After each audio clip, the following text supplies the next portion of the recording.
Sangeeta Bishnoi, welcome to my channel once again. तो आज हम फंक्शंस की बात करेंगे एंडोप्लाज्मिक रेटिकुलम की। इससे पहले हमने एंडोप्लाज्मिक रेटिकुलम और उनके टाइप्स के बारे में डिस्कस कर लिया है। So let's start. The first function is it increases the surface area within the cell. आपको पता है एंडोप्लाज्मिक रेटिकुलम जो है वो सेल के अंदर है और वो क्या करता है, सरफेस एरिया इंक्रीज कर देता है। तो सरफेस एरिया का क्या इंक्रीज होने से मतलब है, इट इज वाई, क्योंकि enzymes are attached to the surface and जितने ज्यादा एंजाइम्स अटैच्ड होंगे सरफेस को उतना ज्यादा एफिशिएंट रिएक्शंस होंगे।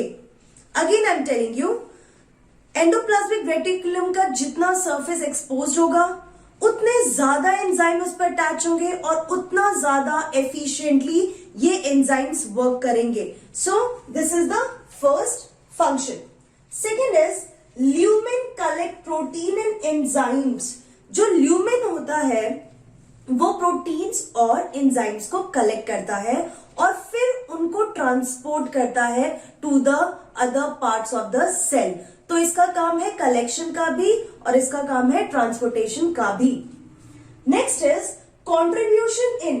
तो ये जो एंडोप्लाज्मिक रेटिकुलम है इसका कंट्रीब्यूशन होता है जो न्यूक्लियर एनवेलप होता है उसके मटेरियल में इसका कंट्रीब्यूशन होगा, plus formation of cell plate during the cell division.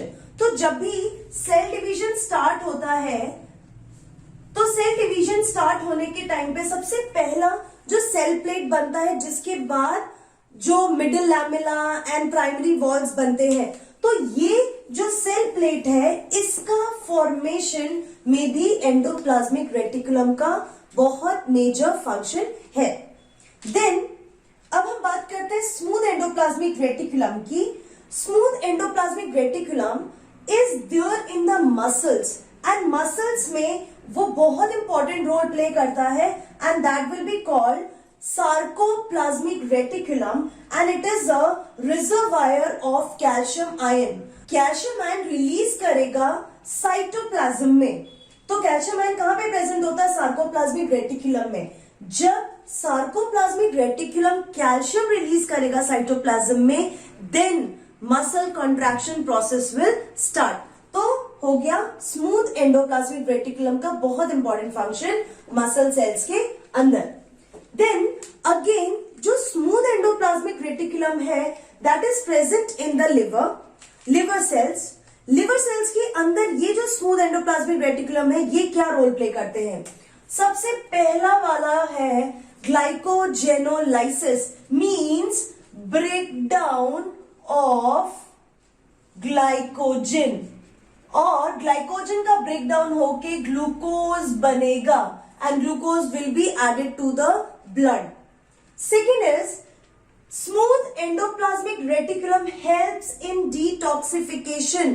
तो जो भी टॉक्सिन सेंटर होते हैं, आप मेडिसिन के थ्रू बहुत सारी चीजों के थ्रू जो टॉक्सिन्स हमारे ब्लड में जाते हैं that will B detoxified by the endoplasmic reticulum, smooth endoplasmic reticulum of the liver.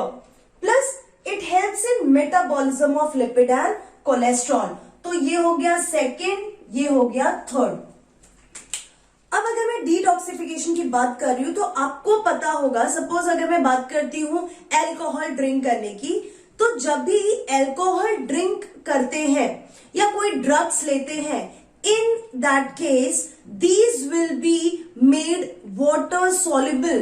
तो डिटॉक्सिफिकेशन के लिए जो भी ड्रग्स होते हैं और या फिर कोई भी हार्ड ड्रिंक होते हैं, those will be made water soluble by these smooth endoplasmic reticulum।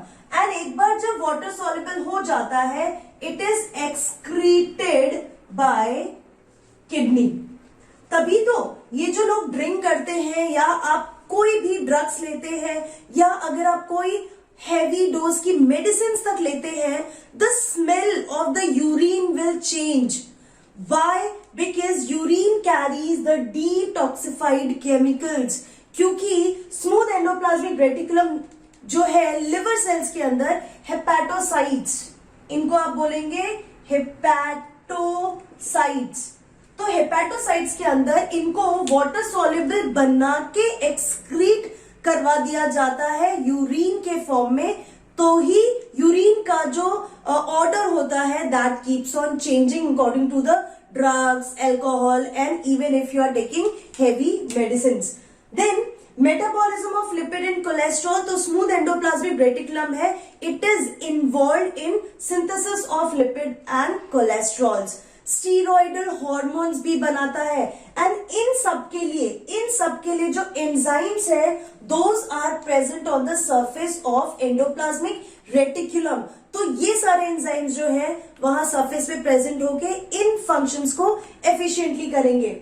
Then आता है steroidal hormone, specially in case of cortisol which is secreted by adrenal cortex and वो भी सिंथेसाइज्ड होते हैं उन सेल्स के, एड्रिनल कॉर्टेक्स में जो सेल्स होते हैं उनके स्मूथ एंडोप्लाज्मिक रेटिकुलम जो होते हैं ये स्टीरॉयडल हार्मोन भी सिक्रीट करेंगे।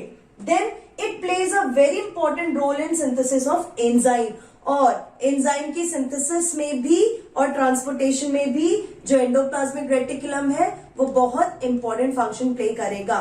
तो in short endoplasmic reticulum protein synthesis में हेल्प कर रहा है, लिपिड कोलेस्ट्रॉल सिंथेसिस में कर रहा है, स्टीरॉयडल हार्मोन सिक्रीट करता है, प्रोटीन्स सिक्रीट करता है। उन प्रोटीन्स के अलग अलग फंक्शंस होते हैं। Sometimes those proteins will be packed and it will be transport to the other parts of the cell. कुछ एंजाइम्स हैं वो मेटाबॉलिज्म में हेल्प करेंगे, डिटॉक्सिफिकेशन में हेल्प करेंगे एंड डिटॉक्सिफाई करके those chemicals will be excreted through the urine. So this is all major functions of endoplasmic reticulum and first in this endomembrane system सबसे पहले जो काम करता है वो एंडोप्लाज्मिक रेटिकुलम है और उसके बाद आता है गोल्गी अपैरेटस और फिर जो है vesicles, lysosomes and vacuoles will come into function. So see you in my next video in which we will be talking about Golgi apparatus, the second part of the endomembrane system. Till then, keep learning and be safe.